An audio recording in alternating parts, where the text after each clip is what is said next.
UP और उत्तराखंड की खबरों के लिए एबीपी गंगा को सब्सक्राइब करें और बेल आइकन दबाएं।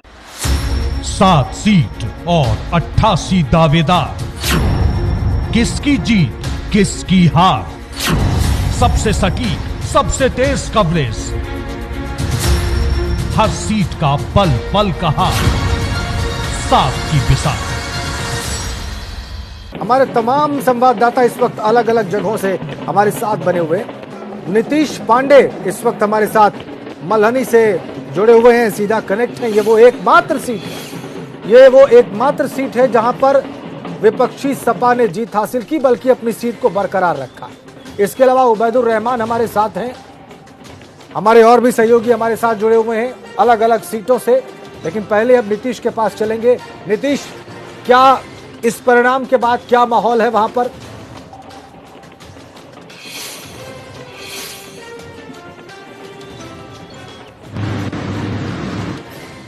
लकी यादव को पहनाने के लिए खुशी व्यक्त कर रहे हैं, लोगों ने जश्न मनाया है, विक्ट्री दिखाई और इसके साथ ही अपना उत्साह प्रकट कर रहे हैं। राजेंद्र, आपको बता दूं कि ये सीट बीजेपी और सपा दोनों के लिए साख का सवाल थी। एक तरफ जहां लकी यादव जनता से अपने पिता को लेकर आशीर्वाद मांग रहे थे, वहीं बीजेपी इस सीट को किसी भी कीमत पर झटकना चाहती थी।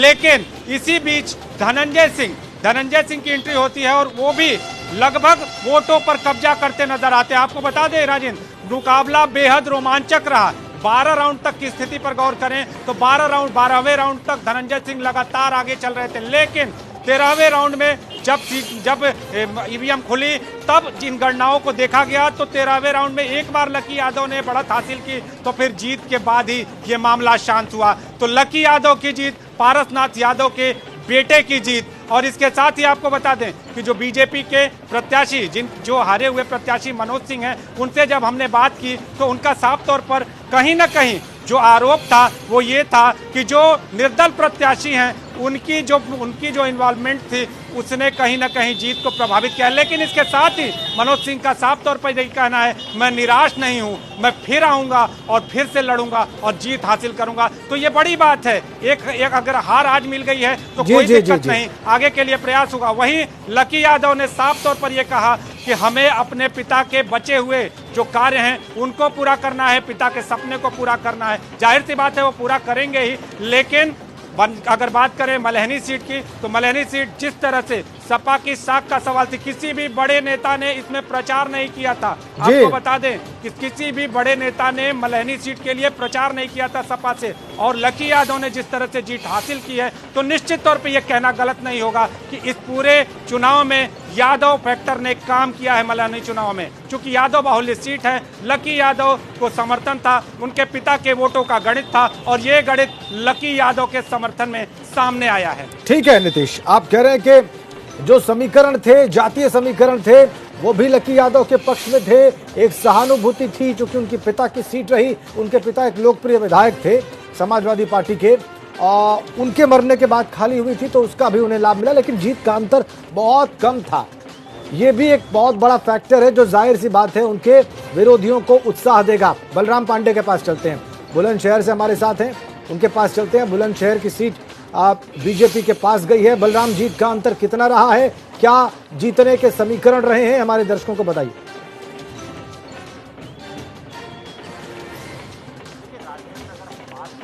बुलंदशहर की सदर विधानसभा सीट पर तो बीजेपी ने 20,962 मतों से जीत हासिल की है और जो उसके प्रतिद्वंदी प्रत्याशी थे बसपा के हाजी यूनुस, उनको अगर हम कहें तो 65,917 मत मिले हैं। वहीं जो बीजेपी की प्रत्याशी थी उषा सिरोही, उनको मिले हैं 86,879 वोट। तो कहीं ना कहीं जो बीजेपी ने अपनी जीत का परचम ही नहीं लहराया, बल्कि जो जीत उसने हासिल की है वो कहीं ना कहीं जो दिवंगत विधायक वीरेंद्र सिरोही थे, उनकी जो कार्यशैली थी उसको अपनाते हुए उनकी जो पत्नी है उषा सिरोही ने लोगों से वोट मांगा और कहा कि जो उनके बकाया कार्य हैं, जो उनके अधूरे कार्य हैं, उनको हम पूरा करेंगे। और कहीं ना कहीं राजेंद्र, सबसे बड़ा जो जीत का फैक्टर रहा है वो मुख्यमंत्री योगी आदित्यनाथ की जो यहाँ पर जनसभा थी और मोदी जी का जो फैक्टर था, कहा जा रहा था कि किसानों का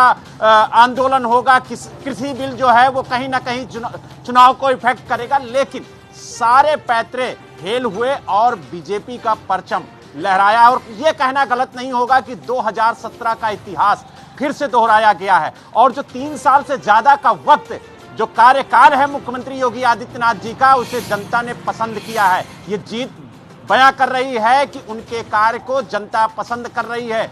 ना इस कार्य के आगे अवरोध बनी है कृषि बिल, अच्छा। ना अन्य कोई विपक्ष के मुद्दे बने हैं, क्योंकि कहीं ना कहीं जो प्रत्याशी हैं उन्होंने जीत हासिल की। और सबसे बड़ी बात यह है राजेंद्र कि जो क्षेत्रीय मुद्दे थे, उन क्षेत्रीय मुद्दों पर मुख्यमंत्री जी ने यह आश्वासन दिया था वहां की जनता को जब उन्होंने जनसभा की थी कि आप अपनी सुरक्षा और अपनी क्षेत्रीय कार्यों की चिंता हम पर छोड़िए, आप मतदान करिए। ये हमारा आपसे वादा है कि हम 5 साल का वक्त पूरा होते होते इस विधानसभा में जो भी वादे करके जाएंगे उसे पूरा करेंगे। तो कहीं ना कहीं उनकी जनसभा में जो जनसैलाब उमड़ा था वो वोट में कन्वर्ट हुआ था। और उस वक्त भी एबीपी गंगा ने अपने दर्शकों को दिखाया था कि किस तरीके से मुख्यमंत्री योगी आदित्यनाथ की जनसभा में जनसैलाब उमड़ा था। और ये उस वक्त भी हमने कहा था कि ये जनसैलाब अगर वोट में कन्वर्ट होता है तो कहीं ना कहीं बीजेपी को एक बड़ी जीत हासिल होगी। और अब तो बहुत साफ है, देख सकते हैं कि 20,900 अब कहीं ना कहीं का प्रश्न ही नहीं है बलराम, अब तो बहुत साफ है तस्वीर। आप बिल्कुल ठीक कह रहे हैं, ये जीत का अंतर बड़ा है। लगभग 21,000 वोटों से बीजेपी की प्रत्याशी जीती हैं वहां पर। यह बहुत बड़ा अंतर है और अपने आप में एक स्टेटमेंट है, अपने आप में एक वक्तव्य है। आइए अब हम आगे बढ़ते हैं और चलते हैं उबैदुर रहमान के पास। नौगावा सादात सीट बहुत क्रूशियल रहा, सुबह से बड़ी उठापटक रही। उबैदुर, शुरू में कहानी कुछ और थी, फिर कहानी बदली और आखिर में जब बदली तो आखिर तक रही। क्या फैक्टर रहे इस जीत के, क्या कारण रहे? देखिए, मैं आपको बता दूं, जिस तरह से सुबह में समाजवादी पार्टी के प्रत्याशी जावेद आबदी ने लीड ली थी और लगातार 12वें 13वें राउंड तक वो बढ़त बनाए हुए थे, उससे लग रहा था कि समाजवादी पार्टी एक बार फिर इस सीट पर जीत सकती है। लेकिन उसके बाद जब धीरे धीरे शुरुआत हुई और बीजेपी के जो वोट खुले, तो उसके बाद जिस तरह से बीजेपी ने बढ़त ली है और उसके साथ ही साथ बहुजन समाज पार्टी ने बहुत वोट लिया है, तो कहीं ना कहीं भारतीय जनता पार्टी का जो 2017 में जो ट्रेंड रहा वही इस बार रिपीट हुआ।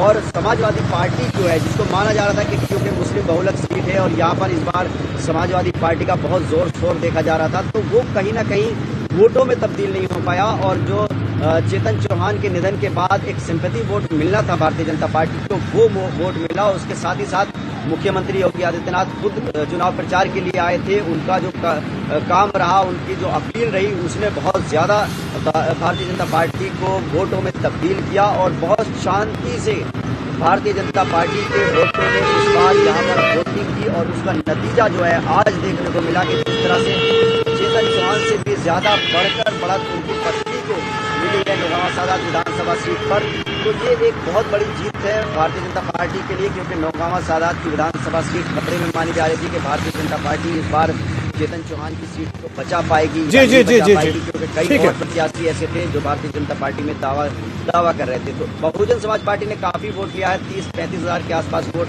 बहुजन समाज पार्टी को मिला है। और इस तरह से सपा और बसपा दूसरे और तीसरे नंबर पर रही है यहाँ पर, और भारतीय जनता पार्टी ने जीत हासिल कर ली है। ठीक है, अब हम प्रभात अवस्थी के पास चलेंगे, कानपुर से हमारे साथ है। प्रभात, जिस सीट को आप लगातार कवर कर रहे थे, जिसकी रिपोर्टिंग आप कर रहे थे, ये भी बड़ा रोचक गणित लिए हुए थी।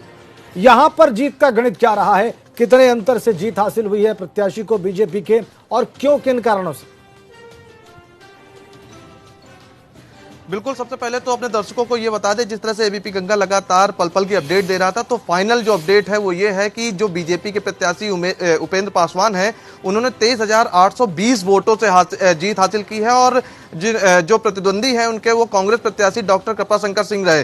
तो वहीं तीसरे नंबर पर बीएसपी के जो प्रत्याशी कुलदीप संखवार हैं वो पहुंच जाते हैं। और सपा जो है, जो यहाँ इससे पहले विधायक को टिकट दिया था, जो सिटिंग विधायक रहे हैं पिछले, उनको टिकट दिया था, तो वो चौथे नंबर पर रहे। तो अगर अब गणित की बात की जाए तो जिस तरह से शुरुआती दौर में बहुजन समाजवादी पार्टी ने लीड ली और दो जो चरण थे उसमें वो बढ़त बनाती दिखी, लेकिन उसके बाद बीजेपी ने धीरे धीरे कर 30 राउंड तक बढ़त बनाती गई और उसके दौरान बीएसपी से लगातार संघर्ष देखने को मिला और इस दरमियान कांग्रेस जो है वो चौथे और तीसरे की लड़ाई में लड़ती रही। लेकिन अचानक से जब 30वां राउंड आता है तब तक जो कांग्रेस है वो दूसरे नंबर पे आ जाती है। यानी शुरुआती दौर में जब कांग्रेस संघर्ष कर रही थी तब उसको वोट नहीं मिले, लेकिन अंतिम चरण जब उसकी पोलिंगें खुली हैं उसके बाद कांग्रेस अपने इज्जत या सम्मान बचाने में कामयाब हुई है और दूसरे नंबर पे उसने यहाँ पर अपना जो खाता है उसको बंद किया। तो साफ है कि कमल रानी वरुण ने पहली बार घाटमपुर विधानसभा में जीत हासिल की थी। उम्मीद थी कि इस बार भी बीजेपी की सीट खाते में ये सीट जाए, जिस पर उपेंद्र पासवान पर भरोसा दिखाया था पार्टी ने और उसके बाद उनको टिकट दिया था। हालांकि यहाँ पर कमल रानी वरुण की जो बेटी है स्वप्निल वरुण, वो भी टिकट मांग रही थी, लेकिन उनको टिकट न देकर एक कार्यकर्ता को टिकट दिया गया था, जिसके बाद कई बातें निकल के सामने आ रही थी कि लोगों की नाराजगी का सामना करना पड़ेगा, साथ ही साथ जो पार्टी के डैमेज कंट्रोल होंगे उसका भी सामना करना पड़ेगा। लेकिन जब परिणाम आए हैं तो टोटल जो वोट है उसका 40% वोट जो है वो बीजेपी को पड़ा है। तो साफ है कि लोगों ने कहीं ना कहीं मोदी और योगी के जो काम है उसको लेकर, प्रत्याशी का साफ कहना है कि मोदी और योगी के जो विकास कार्य थे उसको लेकर जनता ने उनको वोट किया है और वो उनका सिर्फ एक ही मकसद है कि क्षेत्र में विकास कराना और सिर्फ विकास कराना। तो इसी वजह से उनको यहाँ पर जीत हासिल हुई है। तो अगर पूरे समीकरण की बात की जाए तो साफ है कह रहे हैं कि कैंडिडेट से ज्यादा लोगों ने मुख्यमंत्री और प्रधानमंत्री का चेहरा देखा है, ये समझा जाए? जी बिल्कुल, ये खुद यहाँ के जो प्रत्याशी हैं उपेंद्र पासवान, उनका खुद कहना है कि जो जनता है उसने विकास के मुद्दे पे दिया है और कहीं ना कहीं पूरी तरह से देखा जाए तो योगी और मोदी के जो काम है उसी के बल पर जो प्रत्याशी है वो वोट मांगने जा रहे थे। पूरा संगठन जो है वो यहाँ पर लगा हुआ था। यहाँ पर डिप्टी सीएम केशव प्रसाद मौर्य ने जनसभा की, प्रदेश अध्यक्ष स्वतंत्र देव सिंह ने जनसभा की, साथ ही साथ योगी आदित्यनाथ खुद यहाँ पर जनसभा को संबोधित करते हैं। हर बार जो कमल रानी वरुण, दिवंगत कमल रानी वरुण हैं, उनके जो बचे हुए काम है उनको पूरा करने का वादा किया और उपेंद्र पासवान को समर्थन देने की बात कही। तो उसी का जो वोटर है उन्होंने उनको प्रतिफल दिया और यहाँ पर एक बड़ी जीत हासिल की है, क्योंकि 23,000 वोटों से ये जीत हासिल करना एक बड़ी चुनौती थी। क्योंकि जिस तरह से यहाँ पर पिछले चुनाव में जब कमल रानी वरुण जीती थी तो 61% वोट डले थे और पूरे वोटिंग का 90% आधा वोट जो है वो कमल रानी वरुण को मिला था। तो साफ है कि इस बार वोटिंग प्रतिशत जो है वो बहुत कम रहा था, जिससे शुरुआत से ही बताया जा रहा था कि बीजेपी को नुकसान होगा और शुरुआत के रुझानों में बीएसपी आगे निकलती दिखी तो लोगों को लगा कि वाकई कहीं बीजेपी को बहुत बड़ा नुकसान ना हो जाए। लेकिन जब 36 राउंड की काउंटिंग खत्म होती है तो उसके बाद बीजेपी यहां पर जीत हासिल करती है। जी ठीक है प्रभात। तो ये 4 सीटों का हाल आपने देखा, हमारे 4 संवाददाताओं ने बताया कि वहां पर जीत के समीकरण क्या रहे। नितिन उपाध्याय टुंडला सीट का हाल बताएंगे, हम और ज्यादा विस्तार से बात करें। वो हमारे साथ जुड़ गए लेकिन इस ब्रेक के बाद। 7 सीट और 88 दावेदार, किसकी जीत किसकी हार, सबसे सटीक सबसे तेज कवरेज, हर सीट का पल पल का हाल, 7 की बिसात। हर एक सीट का हाल हमने सुबह से लगातार आपको बताया है। अभी परिणाम आ चुके हैं और लगभग हर सीट से हमारे संवाददाता हमें इस वक्त जीत का समीकरण बता रहे हैं। उन सीटों पर वहां के उम्मीदवारों की 6 सीटें बीजेपी के पास थी, वापस गई हैं। उनमें से एक टुंडला सीट भी है, वहां से नितिन उपाध्याय इस वक्त हमारे साथ सीधा कनेक्ट है। नितिन, कितने मार्जिन से वहां पर बीजेपी के कैंडिडेट जीते हैं और किन कारणों से जीते हैं, समीकरण क्या रहे हैं? बिल्कुल राजेंद्र, वाकई में बहुत ज़्यादा दिलचस्प है समीकरणों पर चर्चा करना। देखिए, जो ये सीट है टुंडला विधानसभा सीट, 2007 का विधानसभा चुनाव हो या 2012 का विधानसभा चुनाव हो, दोनों बार बीएसपी यानी नीला खेमा ने इस पर बाजी मारी और राकेश बाबू जाटव इस पर जीतते आ रहे थे। लेकिन इस बार आप देखेंगे समाजवादी पार्टी दूसरे नंबर पर पहुंच गई और बीएसपी तीसरे नंबर पर चली गई। कुल मिला के कहा जाए, जिस तरीके से बीएसपी खेमा एक तरफ तो जोन स्तर के, मंडल स्तर के, जिला स्तर के तमाम पदाधिकारियों को बाहर का रास्ता मायावती ने पहले ही बाहर का रास्ता दिखा दिया था, तो उनको बिल्कुल इलेक्शन से पहले कुछ पदाधिकारियों को रीजॉइनिंग कराई गई थी, तो वो पूरी तरह से एक्टिव नजर नहीं आए। दूसरी तरफ राकेश बाबू को टिकट न देकर संजीव चक को मैदान में उतारा गया, तो संजीव चक तीसरे नंबर पर नजर आए हैं। वो स्थानीय प्रत्याशी का उन्होंने दम भरा, लेकिन इधर वो कार्ड नहीं चला। साथ ही जो बीएसपी का वोट था वो शिफ्ट होके सीधे सीधे दलित मतदाता, जिस पर बीजेपी का बहुत जबरदस्त फोकस था, वो बीजेपी को मिल गया। दूसरी तरफ बीजेपी ने न केवल मुख्यमंत्री की यहाँ सभा कराई, इसके साथ ही स्वतंत्र देव सिंह प्रदेश अध्यक्ष सुनील बंसल लगातार यहाँ संगठन के पेज टाइट करते रहे। इसके साथ ही दो बार डिप्टी सीएम केशव मौर्य, दिनेश शर्मा दोनों ने दौरा किया। इसके साथ ही जातिगत समीकरण साधने के लिए साध्वी निरंजन ज्योति हैं तो निषादों के गांव में भेजा गया। वहीं अगर संजीव बालियान आए तो संजीव बालियानों को जाटों के गांव में भेजा गया। नवीन जैन को आगरा से जैनियों की बस्ती में भेजा गया। तो कुल मिला के सोशल इंजीनियरिंग का फॉर्मूला, मोदी जी का और योगी जी का जो विकास का चेहरा, विकास और हिंदुत्व की जो पूरी जो यहाँ जो कहा जाए लेबोरेटरी तैयार कर दी गई थी टूंडला इलेक्शन को। और यही वजह है कि धनगर वर्सेस धनगर करते हुए, धनगर चूंकि बहुत बड़ी संख्या में है टूंडला में, ऐसे में धनगर वोट को डेंट करने के लिए और परिवारवाद का भी आरोप न लगे। एसपी सिंह बघेल की बेटी सलोनी बघेल को लेकर लगातार एसपी सिंह बघेल पेशबंदी कर रहे थे, लेकिन चूंकि परिवारवाद का आरोप लग जाता और चूंकि इस समय 2017 में वो यहाँ से विधायक रहे थे और उन्होंने। ठीक है नितिन, बहुत रोचक समीकरण रहा टुंडला में, जैसा कि अभी नितिन बता रहे थे, और कैसे जातिगत समीकरणों को भी ध्यान में रखा गया कैंडिडेट उतारते वक्त बीजेपी के द्वारा, और कैसे अपोजिशन क्या आक्रमण कर सकता था उसके जवाब भी कैंडिडेट सिलेक्शन के जरिए बीजेपी ने दिए। नतीजा ये रहा कि टुंडला सीट वापस बीजेपी के खाते में चली गई।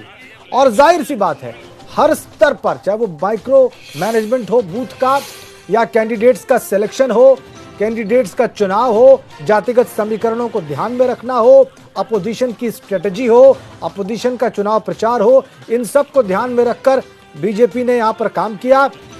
लगभग 3.5 वर्ष से ज्यादा सरकार चल चुकी थी, बड़ा चैलेंज था, बड़ी चुनौती थी। इसके बाद भी 6 सीटों को बरकरार रखा है। और मुख्यमंत्री ने कहा भी, नीतीश मल्हनी सीट ही समाजवादी पार्टी के पास थी, वो वापस उनके पास गई है, मार्जिन कम है। वहां पर भी समाजवादी पार्टी का कोई बड़ा चेहरा नहीं गया, लेकिन बीजेपी की ओर से कौन चुनाव प्रचार करने गया था, जरा इस पर एक बार रोशनी डालिए। राजेंद्र, अगर बीजेपी से बात करें तो बीजेपी से मुख्यमंत्री 2 बार आए थे जौनपुर में। इसके साथ ही अगर बात करें तो बीजेपी का कोई ऐसा बड़ा चेहरा नहीं है, चाहे वो डिप्टी सीएम की बात करें, दोनों डिप्टी सीएम आ गए, और इसके साथ ही संगठन के बड़े चेहरे वहां पर लगातार वहां पर पहुंच रहे थे, वोटों की कन्वेंसिंग कर रहे थे, लोगों से वोट की मांग कर रहे थे। लेकिन कहीं ना कहीं मल्हनी की जनता ने एक बार फिर से पारसनाथ यादव के बेटे पर भरोसा जताया। जैसा कि एबीपी गंगा पहले भी बता रहा था कि यहाँ पर कहीं ना कहीं यादव फैक्टर काम करे, क्योंकि यादव बाहुल्य इलाका था। या पहले भी पारसनाथ यादव कहा जाता है कि वो मुलायम सिंह यादव के करीबी माने जाते हैं। एक समय था कि मुलायम सिंह यादव ने उनके लिए प्रचार किया था। ऐसे सारे जो समीकरण माने गए, तो कहीं ना कहीं ये जो समीकरण थे वो पारसनाथ यादव की गणित में फिट बैठ गए, और पारसनाथ यादव के बेटे को आशीर्वाद मिला जनता का। लकी यादव ने जीत हासिल की। हालांकि अंतर कम रहा, लेकिन अंतर में बीजेपी कहीं उठती हुई दिखाई नहीं दी। राजेंद्र जी, सबसे बड़ी बात, बीजेपी का जो प्रतिशत था शुरू से ही 3 नंबर था। कभी बीजेपी 2 नंबर पर आती हुई नहीं दिखाई दी, बल्कि यूं कहे कि एक बार तो बीजेपी बसपा से भी नीचे चली गई थी, लेकिन बाद में बसपा से ऊपर आई और 3 नंबर पर ही स्थिर रह गई। यानी साफ तौर पर यह कहा जा सकता है कि जौनपुर और मल्हनी में तो कम से कम बीजेपी का जादू नहीं चला। यहाँ पर सिर्फ और सिर्फ जातिगत और खास तौर पे यादव फैक्टर चला है, जिससे जो लक्की यादव हैं उन्होंने जीत हासिल की है। अब आने वाले समय में आगे क्या तस्वीर बनती है, आगे क्या तस्वीर बदल जाएगी, ये देखने वाली बात होगी। लेकिन लक्की यादव युवा हैं, युवा होने के साथ साथ एक पुराने नेता के लड़के भी हैं, तो कहते हैं कि राजनीति अपना असर भी दिखाती है। तो आगे जो लक्की यादव हैं वो किस तरह का करिश्मा दिखाते हैं, ये भी देखने वाली बात होगी। ठीक, बहुत धन्यवाद आप सभी का। नितिन, नीतीश, प्रभात, उबैदुर रहमान, बलराम पांडे, आप सभी का बहुत बहुत धन्यवाद। आपने सुबह से लगातार रिपोर्ट किया, लगातार हमारे दर्शकों को अपडेट किया। एबीपी गंगा ने आपको पल पल की अपडेट पहुंचाई। नतीजा आपके सामने है। जो स्कोरबोर्ड चुनाव शुरू होने से पहले था, वही स्कोरबोर्ड चुनाव खत्म होने के बाद है, और ये निश्चित रूप से योगी सरकार की उपलब्धि है। इसका यही मतलब निकाला जाना चाहिए। हमारे इस विशेष कवरेज में फिलहाल इतना ही।